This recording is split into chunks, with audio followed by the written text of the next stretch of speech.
protagonist in a video game is supposed to be awesome, right? That seems like a given, but sometimes it just really isn't. Sometimes they're the worst. Hi folks, it's Falcon, and today on Game Ranks, 10 of the most annoying game protagonists ever. Starting off with number 10, it's Haruna from Unknown 9 Awakening. The medium of video games is about as wide a canvas as you can imagine, but the video game protagonist tends to be one of three things: vaguely pleasant, detached or snarky, or guarded and aggressive. There are some fantastic characters that break that mold, but if you're doing a AAA style game, character-focused adventure specifically, that's meant to appeal to a wide audience, let's say, these are the typical archetypes drawn from, right? Particularly if the game is not the trendsetter, but the trend chaser. Most of these guys are either totally forgettable or just vaguely annoying. Like, remember what's his name from Immortals of Aveum? Haruna's kind of like him, but distinctly more infuriating. She's one of those standoffish sort of protagonists. It's meant to contrast against the winsome charms of her elderly companion, but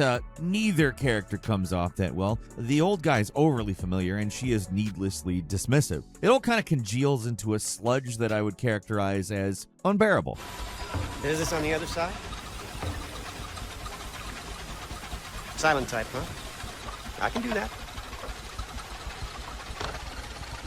As far as infuriating protagonists go, I'd rate her as tepid, though. Far from the worst, but a good standing example of a character that just doesn't come off well. The writers envisioned something and just didn't consider what that would be like if it was actually a thing, I guess. So when the game really starts fluffing them up, having all the characters talk the hero up and crap, it just makes her behavior so much more obnoxious. The best way I can describe it is if you're like playing a BioWare protagonist, but all you ever choose are the rude or annoying responses. That's this character. They're not Paragon Shepherd or Renegade Shepherd. They're Urkel Shepherd.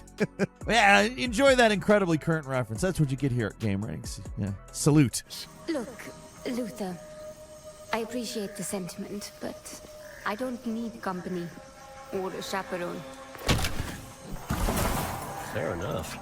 Looks like I'll be taking the scenic route. You know, I never did get your name. Goodbye, Luther. I'll be seeing you. At number 9 is Sergei Naichev from Atomic Heart. First you see Atomic Heart and it's like, this is interesting. It's visually inventive, the concept is great. Soviet Bioshock, that sounds awesome, right? Then you pop it in and start it up and the main guy starts talking. I really love this place. Good vibes. You kind of can't believe what you're hearing. Did somebody who just got booed off stage at a comedy club accidentally walk in and get a job? I mean, there's not a lot of other rational explanations for this character. He seems like somebody from a completely different and more embarrassing game. Like maybe he's a temporary protagonist, like the made-up country president from Call of Duty 4. Like maybe this guy will eat a bullet in the next few minutes and the crisis will be averted. But no, he doesn't die. You slowly come to the horrifying revelation that this is the protagonist, the crispy critters guy. Talk about style. Science is power, I tell you. The boss has a way of looking down on insurmountable obstacles. I really respect that. There are no obstacles science cannot surmount. Other than an electronic glove that never shuts up. Here's your vehicle activation code, Comrade Major. It's like if you took a generic Russian game protagonist of generic man with shaved head and combined it with Duke Nukem and cranked the misanthropy up all the way. I mean, just so you really can't take him seriously, make him say crispy critters a lot. And I mean a lot. He's a ridiculous character. Like, if you made Peter Griffin the protagonist of Bioshock. So, why is this guy always asking, would you kindly? Like, after the 5th time, it's just, do it yourself, you dick. He doesn't take anything seriously. He just constantly insults the AI that's in his glove, which, by the way, how did character bickers with their sentient hand become a thing? Yeah, why is my hand talking to me? It's not pleasant. Like, why does that keep happening? Like, he's not the only character on this list where that's one of their primary character traits. The fact this clown is supposed to be a trusted special agent is just, like, baffling. All he does is blunder around, say mind-numbing things and complain. It's so ridiculous, it kind of comes back to being funny. Like, I get some kind of perverse enjoyment out of it. I think to most people it probably almost comes back around to being funny, but I kind of laugh the whole time. Like, it doesn't ruin the game for me. It's just like, I'm like, how is he like this? The whole time. The whole time. How is he like this? Crispy critters, man. Watch your language, Major. We're in a public place. Yeah, whatever. And number 8 is Frey Holland from Forspoken. I almost feel bad picking on this character because there's such an obvious example of an annoying protagonist. It almost feels repetitive, or like kicking a bird that just flew into a window or something. Not cool. But then I got back and watched that whole opening part of the game. Sorry, you're on the list. Did I just do that? Well, definitely with my assistance. I did not just do that. We did. I just moved shit with my mind. Perhaps our connection has somehow awoken some abilities. I just moved shit with my mind. I just keep hearing I. I just moved shit with my freaking mind! Yeah, okay, that is something I do now. I do magic, talk to sentient cuffs, kill jacked up beasts. You know what? I'll probably fly next. Now you're just being ridiculous. Oh, that's too far. Good to know there's a line. Forspoken is a game that just revels in the worst cliches imaginable. I mean, the whole thing starts with this generic troubled protagonist getting sucked into a fantasy land where she can do totally original comedy material and have people get all confused by her super hip modern slang. Where are we going? What's your angle? Angle. Oh, is that millennial or Gen Z or Gen Alpha, whatever? It's all here. The gang's all here, except it's one person. It's bottom of the barrel stuff. Where is she from? Hell's Kitchen. You see? She is hell's spawn. How else could she survive in the corruption? Just the most broad, dull-witted writing you can possibly imagine. The voice actors try to elevate the slop, and I sympathize with them greatly because they do everything they can do. These are not bad voice actors. I just want to say that. They're quite good, actually, that they were able to make this stuff, I don't want to say tolerable, but I mean, the lines as is could be much worse, I guess is what I'm saying. It doesn't make them okay, and I mean, it's so painful. The writing is actually less painful when it's blatantly expository, but when they actually feel like they need to punch up the emotions or emphasis or whatever, it gets miserable fast. Are you allergic? What? To cats. Are you allergic to cats? No, I love cats, but are you in trouble? Good. The problem with Frey isn't necessarily the character. I mean, if Army of Darkness could make modern person transported into the fast funny, they could do this. The issue is that Frey is not Ash Williams. She's more like Joss Whedon, which is it's not a compliment here. It's not like Joss Whedon has done nothing that is good ever, but what he's known for certainly isn't the stuff that he's done right at this point. And we've kind of all collectively turned on that as a society. Like, we're talking real Xerox of Xerox stuff also. Like, it's not even Joss Whedon quality. So all the little quips are cliched, stupid, make no sense at all on a higher level than anything Joss Whedon has ever done. It's not good. It's not good. Of course, the character is supposed to go on a journey. They're supposed to open up and change, and all that sarcastic persona is supposed to melt away and blah, blah, blah. But it takes so long to get there, and the dialogue is so embarrassing that it doesn't really matter that she gets it and grows and becomes a better person and uses less cliched, annoying dialogue eventually, because, oh man, is it ever eventually.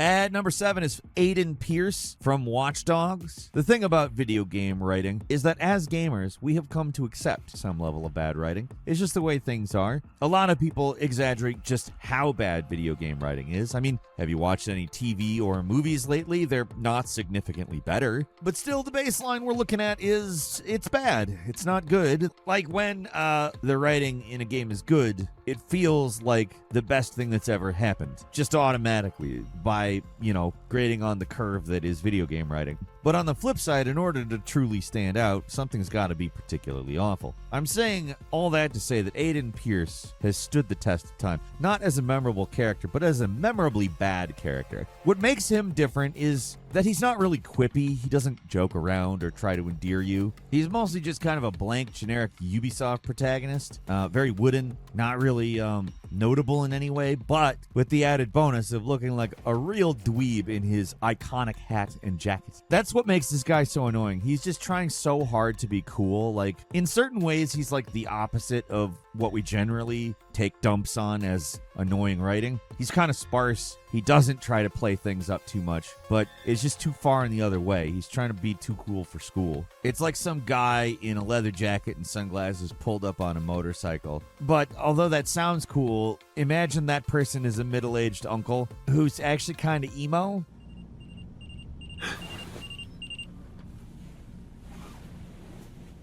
sick of remembering her that way. It's never a dream of her tiny face pressing the window when she knows I was coming over. Or that little wobbly dance she did. It's always the same nightmare.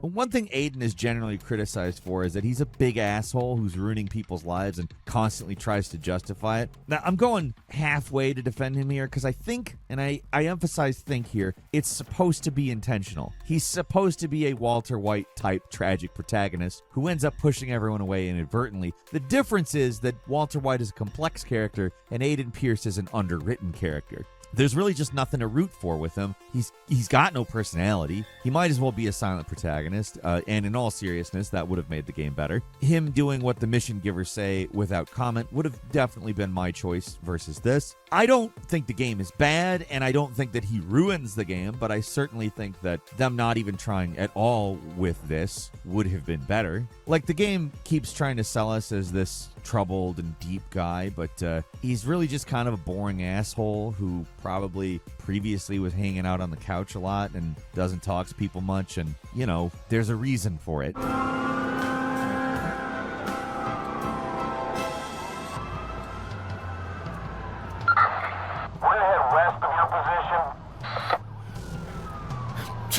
At number 6 is Metalia from The Witch and the 100 Nights. So here's where the real horror begins. As annoying as some AAA protagonists can be, and believe me, everyone listed so far can be extremely irritated at when they're at the top of their game, so to speak. But they've got nothing on the deep well of vexation that your anime game protagonist can draw from. No offense, just true. You know, with these big budget games, someone has to look at what's being written and decide enough is enough. There has to be some expectation of profitability. They're at least trying to appeal to a large audience, but with these lower budget anime-ish games, like if they're made for peanuts and whatever madman makes them can do whatever the hell they want. That is how you get protagonists like Metalia, not to be confused with Metallica. That would be an interesting choice too, albeit one that probably would be a lot more entertaining. But with Metalia, there is basically zero editorial oversight, because otherwise someone would have said something. This character is aggressively annoying, from their voice to their constant immature swearing, that the game, might I add, embarrassingly bleeps out. Yeah. I figured you'd make a stupid... If you're so straightforward, I might not treat you like crap. Like they can't decide if this is meant for babies or not. Either commit to the bit or don't. But somehow, it is more obnoxious that way. This character is the tried and true archetype of the comedic sociopath. But as the protagonist, we're supposed to just go along with them, hurling abuse and generally being annoying to everybody and everything they meet. This person has no redeeming qualities, none whatsoever. They're not funny, and their crimes verge dangerously close to just being straight up uncomfortable. If you know, you know. So then the game pulls the tragic backstory card, and you're even more annoyed because now the character isn't just tediously edgy. They also get to be maudlin. Joy! More boring scenes to skip through. So, I mean, these games, they're anime as hell, but they generally, you know, try to go for a light and humorous tone. This game, on the other hand, does not. It goes for black comedy, and ooh, does it not work. Metalia is so bad, so insufferable. You fail at this? You're... If you fail at this, I apologize, but you will be tossed in the dumpster. You'll find the pillar... Well, it stinks. Anyway, I don't feel like explaining anything. As you command. Metalia! At number 5 is Alex Eggleston in Y11K, a postmodern RPG. Speaking of insufferable, Y2K, a postmodern RPG. It's one of those games that looks awesome, but also the title tells you that it's not. I mean, when people played this one, it got a collective sigh that we're fortunate did not knock the Earth off of its axis. Sure, the game has some cool visuals and, might I add, some legitimately fantastic music, but nobody remembers that. All anyone remembers is how bad Alex Eggleston, the main guy, is. He is suffering made manifest. He's the worst possible video game protagonist you can imagine. He's tedious. He's a long-winded dork. He stops the game dead suddenly and constantly to go on circular soliloquies that are so... What's the word? ChatGPT. What's a word for dumb as crap and also irritating? Besides my mom, there's only a cat. An old cat. But a good friend to talk to. My fictional friend would reply, "You talk things over, do you?" I'd nod. Been together a long time, so we can read each other's moods. Vacuous, eh? Okay. These winding, repetitive monologues that are so vacuous, but you still have to sit through and read them and oof. Actually, more realistically, probably mash buttons until they're passed. Wow. It's word salad. Indie games have a tendency to be long-winded. Developers get a little too precious with their characters, but literally every other game I can think of is nothing compared to Y2K or Y11K or Y whatever. Maybe we should just act like it's just a word and call it yick. Yick. It's like yuck, but it's the same thing as yuck. Yuck at how much this man talks and talks and talks. Maybe if he had something of substance to say, it wouldn't be so bad, but of course, he's also a huge pain in the ass to every other character, and mostly for no reason. He's a creepy horn dog to the female characters, and yeah, it's rough out on them streets, but I mean, this is not the solution. But on top of that, he's just constantly criticizing everybody. He's just unpleasant. I guess that's probably the creator's intention. He's not supposed to be cool or anything. But man, there's belaboring the point, and then there's working it to death. We get it, man. The guy's an asshole. Does the game need to stop every 5 minutes to remind us? I swear to God. I remember he's an asshole. The game is some kind of postmodern torture device. It says so on the tin, clearly. A postmodern RPG. He's just begging for this guy to stop talking. He's dull, tedious. And then the combat starts, and it's also dull and oh no. What's so crazy is that the combat in this game is so bad that, like, you're begging to go back to the terrible, long-winded dialogue. Please don't die. Please don't die. I pleaded with the mechanical gods to keep the power on. My prayers weren't answered. At number 4 is Rufus Deponia series. Jerk-ass adventure game protagonists are a dime a dozen, so it takes a special sort of psycho to turn off your average adventure game fan. The thing about Rufus is he's your standard issue adult cartoon man-child protagonist. He's delusional, he's arrogant, he treats everybody like garbage, and he steals everything not nailed down. So, standard adventure game hero. In the first game, he's pretty annoying, but it's tolerable. But the second game, like in the second season of a crappy cartoon where they've run out of ideas, all of his worst traits get magnified by 100. Now he's straight up making, like, uncomfortably racist jokes. And worse than his jokes that don't go over, he's literally getting people killed to accomplish whatever goal he's got to complete for this part of the game. I just hope he doesn't turn my whole house upside down. He's just getting a hammer. How much damage could he possibly do? It's stupid and annoying, and it feels unnecessary, which is not a good thing for a video game. When you're playing a video game, you shouldn't feel like what you're doing is unnecessary. It should feel necessary to get to the goal. That's partly why a goal is a satisfying goal. We've talked about that before, I think. But I would even go ahead and say, like, if the second game was actually, like, put together in a funny way that contextualized the dark humor, it probably could have worked. But that's not the case. It's not funny, creative, or really memorable. It just kind of sucks. Oh, that. Oh, well, I was about to get to that part. So listen up.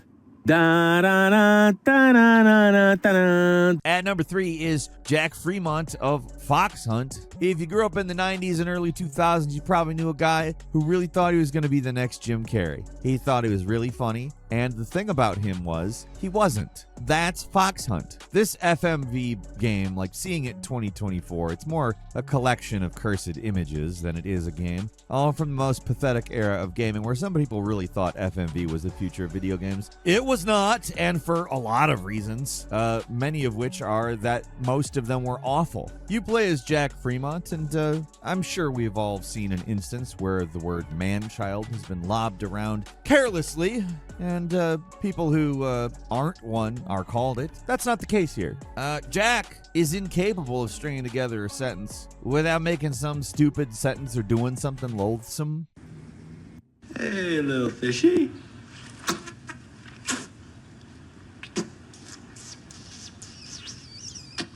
The opening minutes of this game is the stuff of nightmares. It's cringe singularity that cannot be escaped from. I wouldn't blame you for thinking that you're watching the home movies of a mentally stunted teenager, but no, there's no excuse for this. This is meant to be a real, actual production. We're supposed to find this idiot running into a refrigerator over and over. We're supposed to find that funny, the chaotic ending, the nonsensical choices, the seemingly arbitrary behavior of the main character that doesn't seem to correlate with any option on screen. Fox Hunt feels more like a torture device than a game. Not gonna lie, in a point and laugh, this is awful, holy crap, what were they thinking way, it's kind of funny. Not the kind of funny that you'd want to sit through the entire thing, though. Even people who have developed a tolerance for the most miserable of 90s humor, it's a difficult one. And I'm advising you to look away now. Games like this need a warning label. Caution, dangerously annoying, play at your own risk.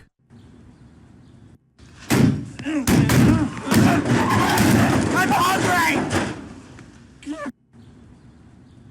At number 2, Emile Castagnier. I might not have that one right. I mean, I often excuse my pronunciation for other reasons, but this one is, it's one of those things you try to blot out of your memory. Now, I like Tales of Symphonia, Dawn of a New World. I don't think it's a bad game, but that is despite this man. In the grand tradition of new protagonists being worse than the originals, Emile is a standout. Forget Raiden. I mean, Raiden turned out awesome. Forget Nero or Diddy Kong. Like, I'm going to defend all those guys. Anybody who makes an argument that although some initial backlash was there, these guys weren't eventually awesome and accepted and really, frankly, enjoyed and beloved. I'm not defending Emile that way. The thing with this guy is that he's not just one obnoxious character, he's two. There's normal Emile, who's squeaky voiced soft boy who's constantly saying, sorry. I'm ready now. I'm sorry to keep you waiting. You apologize too much. Of course, if you want to become a dog, I won't stop you. I'm sorry. Oh. Sorry. Crying and saying sorry while crying. His character trait of being totally bitch-made gets tiresome after like 5 minutes or less. But don't worry, he's not going to change or noticeably improve for another 20, so I hope you like listening to somebody do the whole pathetic man-baby shtick, because you're going to get a bunch of that. But don't worry, he's got an equally obnoxious alternate personality. Whenever he's in battle or needs to generate some contrived conflict, he switches to Ratatosker mode, which is a hell of a word. He becomes dark, he becomes edgy, his voice gets all growly, and it's embarrassing. The only one who's gonna regret this is you. Now come on! And this is Johnny Young Bosch doing the voice. Normally he's pretty solid, but everything about this character is really embarrassing and infuriating. It's two annoying anime archetypes combined into one, so he gets to suck more air out of any room he's in than your average really annoying character. And it's endless shtick. He is the in-game embodiment of nicest guy you'll ever meet, but also twisted fucking psychopath. Dr. Jekyll, Mr. Hyde, right? Oh my god, it's so much worse than I could describe even with that, though. And finally, at number 1, Bubsy from Bubsy 3D. Bubsy, of all of the misbegotten mascot platformers in the 90s, you're not the worst, but by God, are you the most annoying. I mean, look at this smug expression and the kid-friendly cool pose. This is what somebody really thought would bring in the kids. Well, they did it with a hedgehog. Why not a more conventional animal like a cat? Also, it's Super Mario. Like, it's kind of like that, so it's the ticket to the big time, right? This most generic cartoon cat ever has the catchphrase of, what could possibly go wrong? Now, if you lose a Bubsy, you'll start over here instead of at the beginning of the level. Ain't life grand? So yeah, somebody thought that was a good idea. Hell, they actually got somebody to make a cartoon pilot. Like, this is going to be a multimedia empire. How, I don't know, but thankfully all they were ever able to do was make a few really annoying games. The worst by far being Bubsy 3D. You get the double whammy of annoyance with Bubsy's extremely repetitive and unfunny dialogue on a constant loop, combined with, I mean, it's a very bad 3D platformer. Like, there were a couple of 2D Bubsy games, and they were, I mean, decent. They weren't, like, the best thing or anything, but they certainly weren't the disaster that was Bubsy 3D. But hey, you know what's great? A platformer that uses tank controls with a camera that seems to have a damn mind of its own, and everything is so hideous and rudimentary that it looks and sounds like a game from, like, a creepypasta or something. Like, Bubsy's gonna start bleeding from his hyper-realistic eyes any second.